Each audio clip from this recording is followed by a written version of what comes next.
In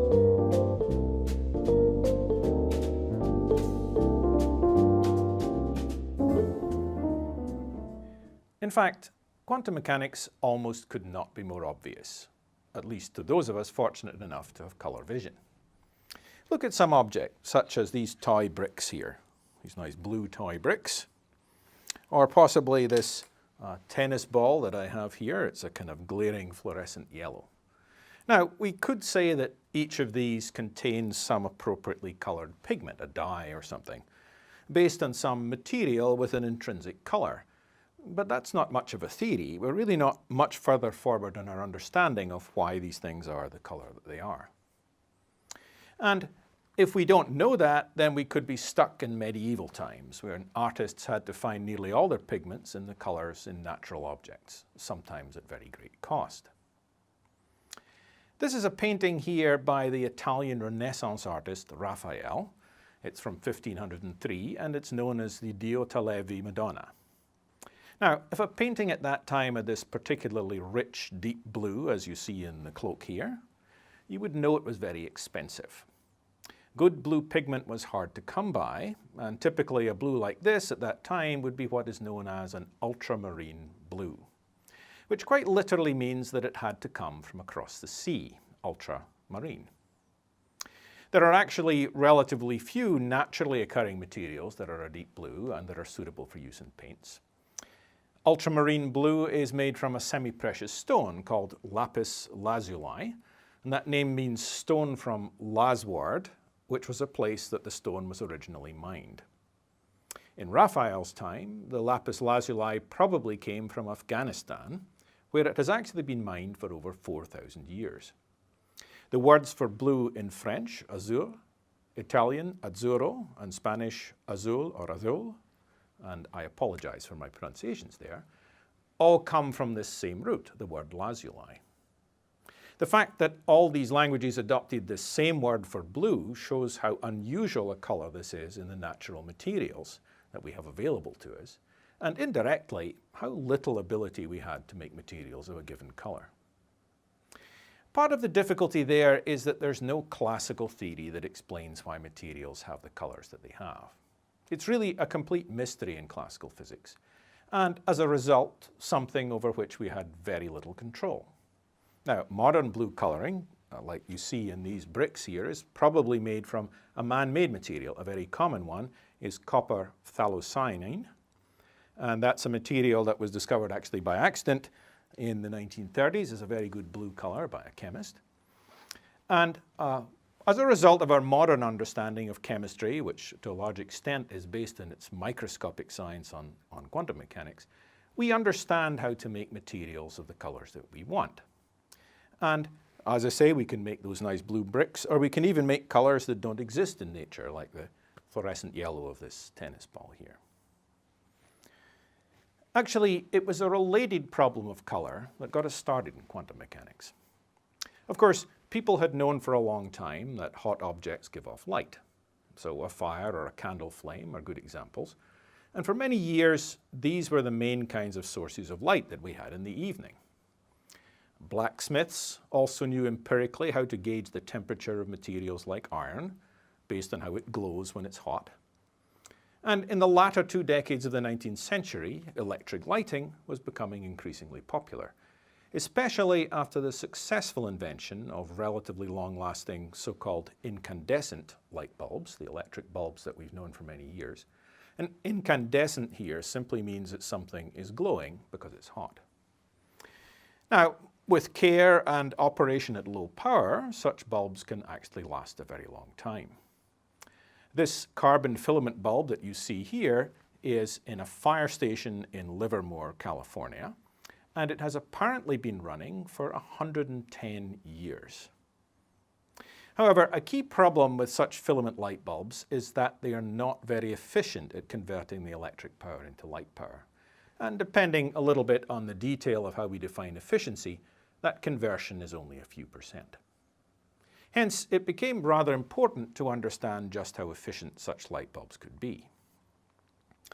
Now, the history of that and what happened in understanding efficiency of light bulbs is something that took place largely in the latter years of the 19th century, and it's a particularly interesting interaction between science and engineering. In 1887, the German government, stimulated in part by Werner von Siemens, the inventor of the dynamo, and you may have heard of the Siemens company, which still exists today, the German government founded the Physikalisch-Technische Reichsanstalt, or PTR, the Imperial Institute of Physics and Technology near Berlin. And over the next decade or so, this became a very well-equipped research facility. One of its priorities was to understand exactly this question, the light emission from hot bodies, with a goal of understanding how to make better light bulbs. Now, it was already understood by this time that if you made something that perfectly absorbed light, then you heated it up, it would become the best possible emitter of such thermal radiation. This is known as Kirchhoff's law of thermal radiation. And there's a bit of an irony here in the terminology, but because that best possible emitter is therefore the best absorber of light, it's called a black body. So our best possible emitters are called black body emitters. Now, at this institute, by the late 1890s, quite precise measurements could be made of this so-called black body spectrum, the different colors that came off as you heated bodies up to different temperatures. And the problem about this was explaining why this black body spectrum had the shape. So we see here an example of a black body emission spectrum, which shows the amount of light emitted as a function of the wavelength. This spectrum is for a body at 5,800 degrees Kelvin, which is approximately the temperature of the sun. In fact, at the sun's surface, before the sunlight has been somewhat filtered by absorption and scattering in the Earth's atmosphere, that is pretty much what the sun's emission spectrum would look like. A cooler body at 3,000 degrees Kelvin has a similar shape, but it emits much less light, and its peak emission is shifted to longer wavelengths. And to see the challenges, incidentally, for practical light bulbs, we can look in more detail at these spectra in the visible range. And up the top here, we've added in an approximate representation the color of all of the different wavelengths, and they're in the visible spectrum there.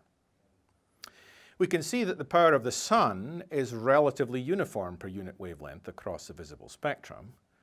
But if we look at our 3,000 degree Kelvin light bulb filament, first of all, it's much, much weaker, about 25 times weaker, and also it's not such a nice distribution of colors across the visible spectrum. So let's go back to our black body spectrum at 5,800 degrees Kelvin for a moment. The key question is, why is it this shape? Which is the same thing as saying, why is it this color when you heat something up? Now, the model that followed from the best understanding of classical physics at that time was called the Rayleigh-Jeans model. And first of all, at the longer wavelengths over towards the right here, it somewhat overestimated the black body emission. But more importantly, at short wavelengths, it predicted that the amount of radiated power would keep on increasing. And empirical measurements just did not agree with that.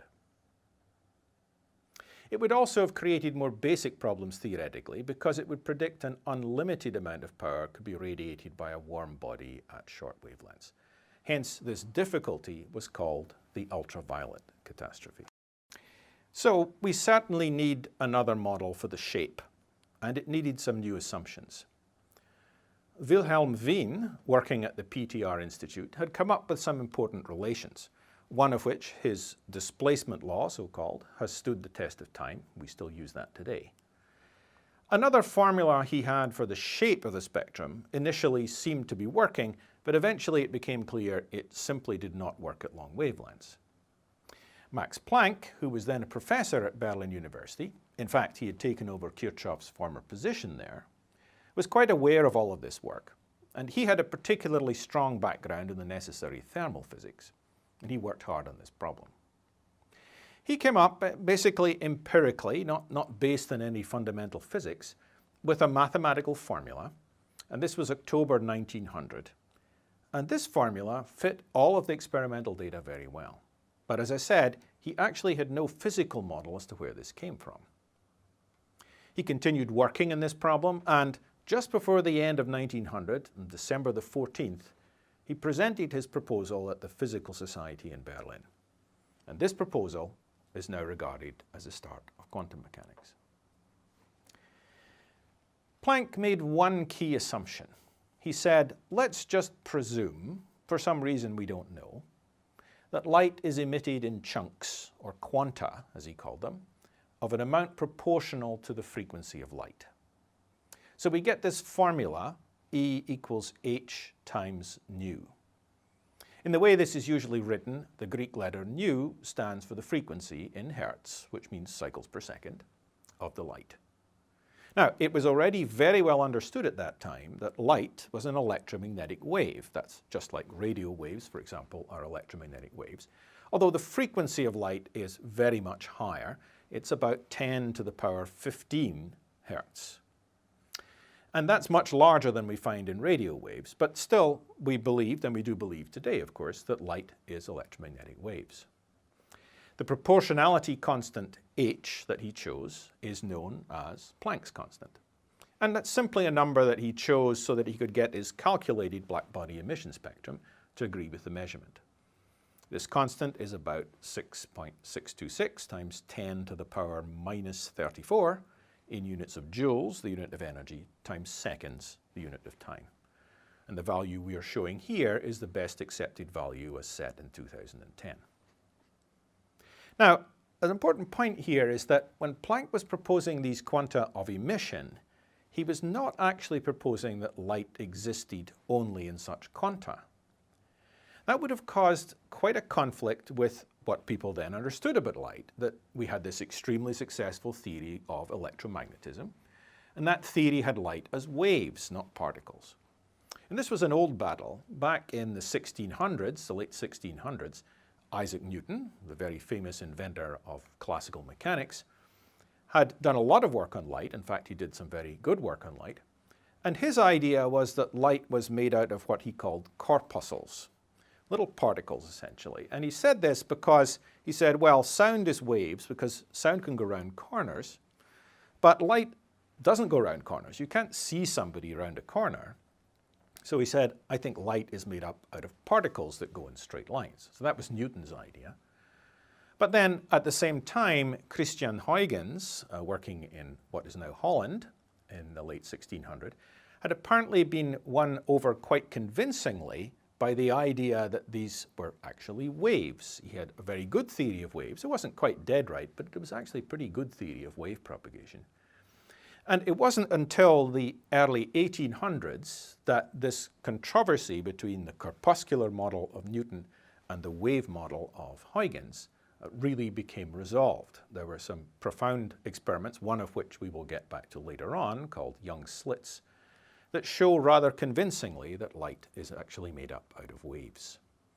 And at this time in the late 1890s and on into the early 1900s, of course, we already had available to us the extremely successful and deep theory of electromagnetism from James Clerk Maxwell, working in Britain or Scotland.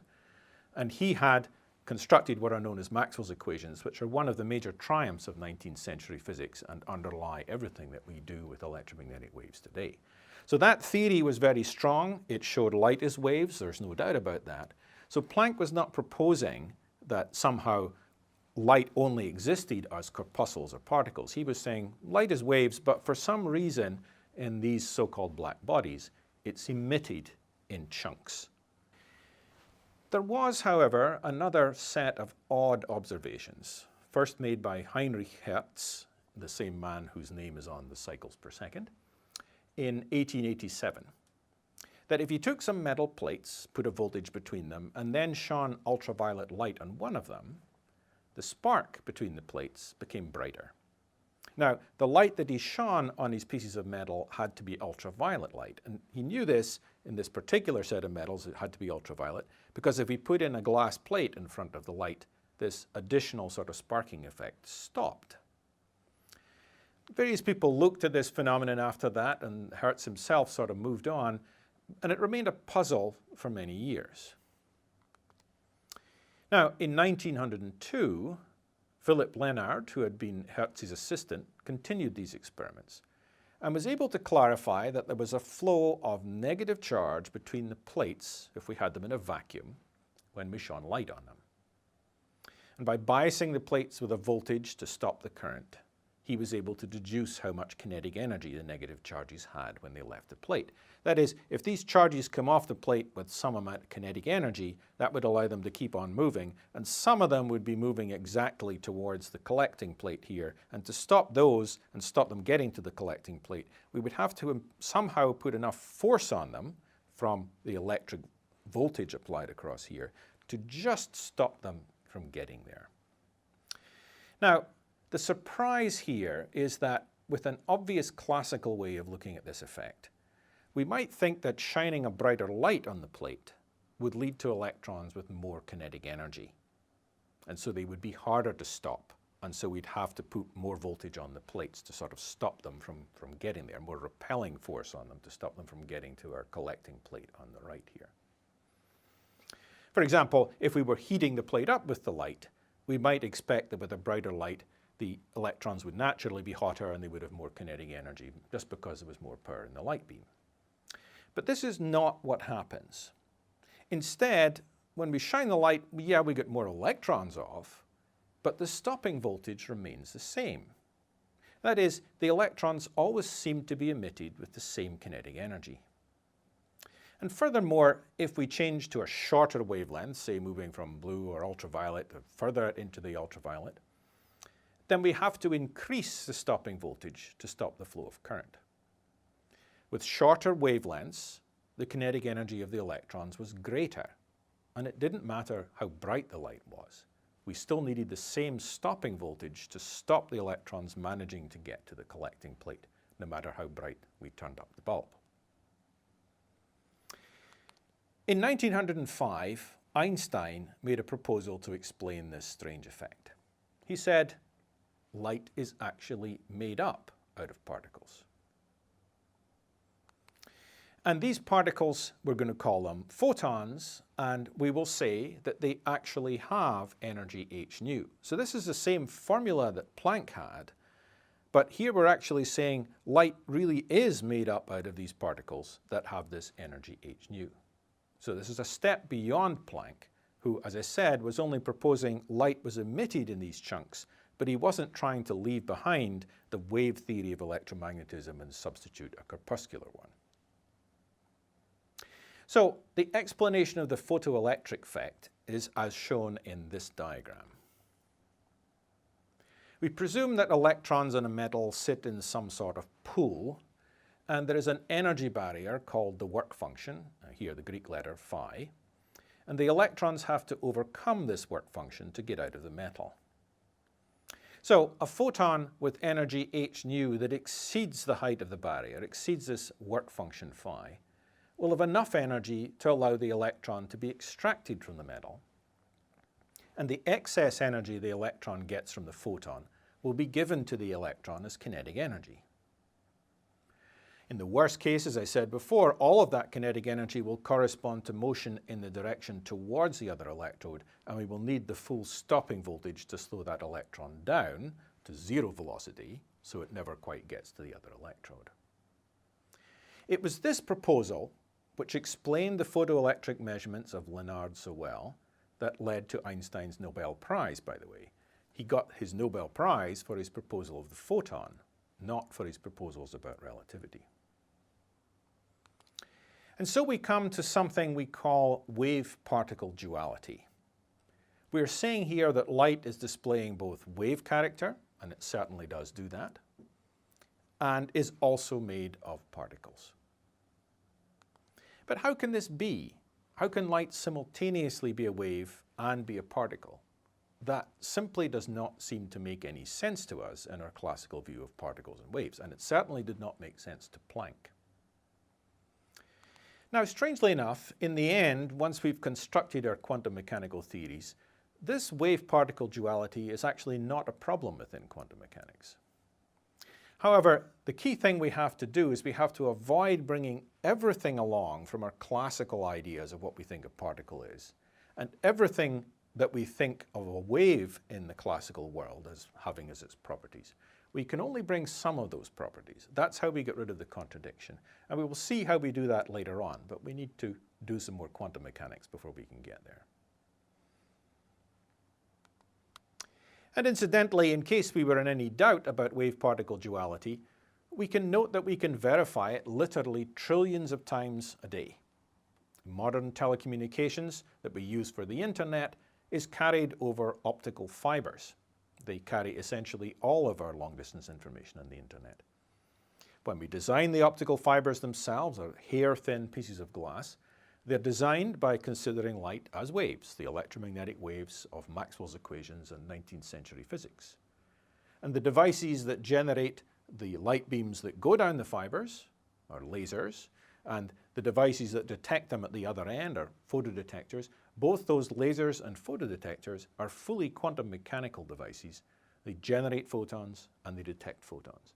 And since we send trillions of bits per second over the internet every day, we are actually verifying the photoelectric effect and this quantum mechanical description and the wave-particle duality all those times every day. So now we're beginning to see quantum mechanics take shape as it starts to explain aspects of light that we could not understand before, even if it's introducing some ideas like wave-particle duality that seem very bizarre. And indeed, even though Einstein got the Nobel Prize for his explanation of the photoelectric effect, it was at that time by no means clear to physicists that this actually made sense. Incidentally, it's amusing to think that that light bulb I showed you that is burning in Livermore, California, has actually been burning since it's been burning for over 110 years, since before Einstein proposed the photon. Having studied quantum mechanics with light, for the next chapter in this story, we will be moving on to the early history of the quantum mechanics of matter. How do we understand materials and their properties?